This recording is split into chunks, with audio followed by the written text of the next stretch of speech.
Happy Sunday, St. Paul's, and welcome to Virtual Sunday School. Now, we are in our third week of Advent, and this week we are hearing the story from Isaiah. Now, in this story, the Israelites have returned to Jerusalem from their exile in Babylon, but they continue to face hardships and oppression. And the prophet Isaiah, moved by the Spirit of the Lord, announces deliverance for those who are oppressed and comfort for those who mourn. And through a beautiful, beautiful description of what it means to be alive in the Spirit, alive in God, Isaiah calls us to remember that our faith matters. It heals and it gives life. And so when we think about where we are in the season, we are still waiting and watching an Advent. And we're sustained by finding out more each week about who Jesus is. And in our story today, Isaiah, he poetically reminds us who Jesus is and why it is so important for Jesus to arrive. And there are people, and maybe it's even you and I, who are brokenhearted and lost, and they are getting restless in their despair. And Jesus is coming to help them and to bring us all a picture of how things can be. So I want you guys to find a comfy spot and let's hear our story today.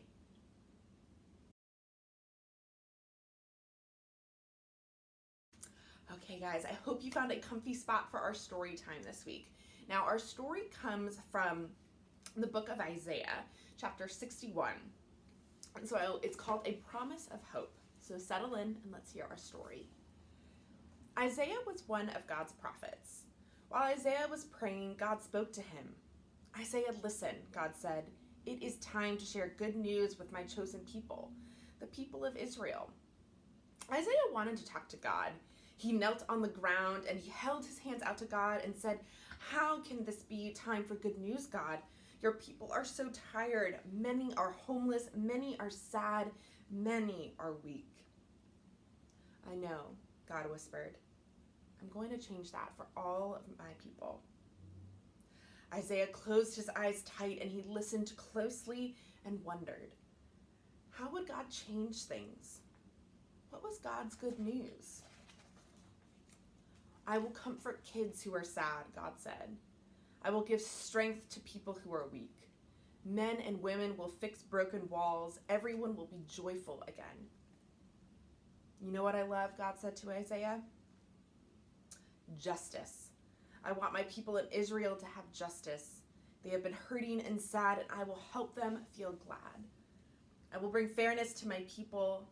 I'm making a brand new promise. Everyone who sees the people of Israel will know that I have blessed them. Not just the people in Israel now, but their kids and even their grandkids.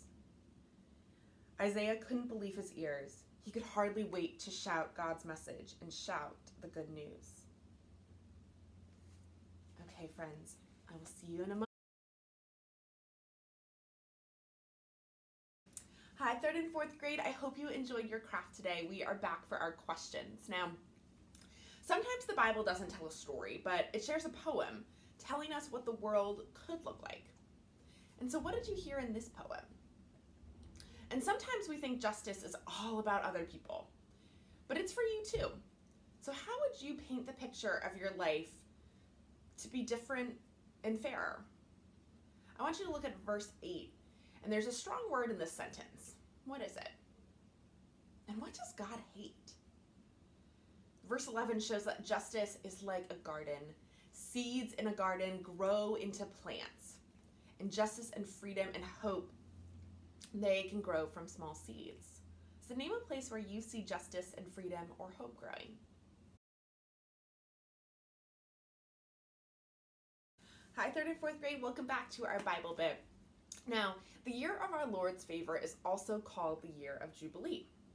And it's the first thing that Jesus talked about in his public ministry. And you can find that in Luke chapter 4, verses 14 through 21. Well, St. Paul's, thank you for a wonderful, wonderful virtual Sunday school this week. I cannot believe that we are in the third week of Advent. I hope you enjoyed our drive-through nativity scene last week. I did. Leo did as well. He has a picture there. And I hope to see you on Christmas Eve in our outdoor service or virtually. But have a wonderful third week of Advent, and I hope you celebrate the joy that is what this weekend means.